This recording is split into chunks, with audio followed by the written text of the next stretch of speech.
Selamat pagi semua. Perkenalkan, nama saya Samuel Banjarnahor. Saya di sini akan menjelaskan tugas tentang teori tektonik dan pembentukan gunung api, yaitu tugas fisika gunung api dengan dosen pengampu Pak Nanang Sugianto, SSI, MSc. Gunung berapi atau vulkanik secara umum adalah istilah yang dapat didefinisikan sebagai sistem saluran fluida panas yang memanjang dari kedalaman sekitar 10 km di bawah permukaan laut sampai ke atas permukaan laut. Gunung berfungsi sebagai penyeimbang alam karena bumi yang kita pijak ini memiliki lempeng yang terus bergerak, dan gunung juga berfungsi sebagai pasak bumi atau sebagai tiang bumi agar bumi kita kokoh dan tidak goyang.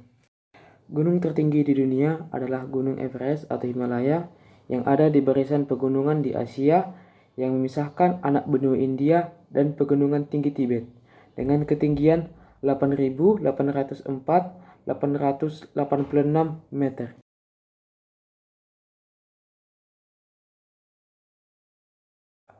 Proses pembentukan gunung api saat ini yang diketahui terdiri dari 3 penjelasan, yaitu proses divergen, konvergen, dan proses transport.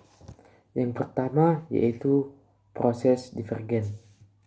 Proses divergen atau pergerakan disebut juga sebagai zona pertambahan maupun proses pembentukan lempeng baru, di mana batas divergen juga merupakan zona yang mengalami proses pergerakan lempeng yang saling menjauh satu sama lain. Oleh karena itu, pada bagian kosong yang disebabkan oleh pergerakan lempeng menjauh akan diisi oleh mantel bumi pada lapisan litosfer. Kondisi tersebut akan menyebabkan sebuah mid-oceanic ridge atau Rift Valley.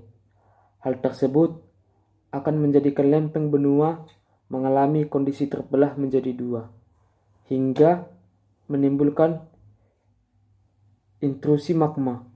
Pada bagian tengah lempeng yang ditinggalkan, intrusi magma akan muncul karena memiliki konveksi yang mendorong kedua lempeng ke arah yang berbeda. Seperti yang kita lihat teman-teman, di sini ada retakan-retakan yang disebabkan oleh belahan-belahan yang disebabkan oleh pergerakan lempeng bumi. Dari gambar tersebut, sebenarnya bumi itu menyatu, tapi karena pergerakan lempeng tektonik terjadi retakan atau pemisahan antara dua benua. Setelah kondisi tersebut, magma akan mendingin hingga dapat mengarah yang kemudian akan terciptanya litosfer. Ketika lempeng tersebut membelah, magma dari atmosfer akan memenuhi bagian yang kosong atau celah tersebut hingga akhirnya membentuk suatu lautan sempit. Contohnya adalah Laut Merah dan Laut Sempit pada Teluk California. Selanjutnya, proses pembentukan gunung api yang kedua disebabkan oleh gerak konvergen. Gerak konvergen adalah gerakan lempeng-lempeng tektonik yang saling mendekat hingga menimbulkan tumbukan. Oleh sebab itu, salah satu lempeng tertekuk dan masuk ke bawah bagian lempeng lainnya.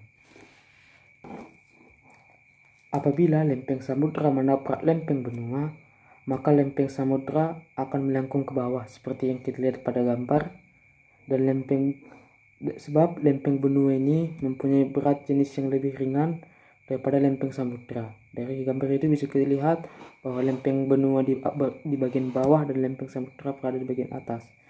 Fenomena ini disebut subduction.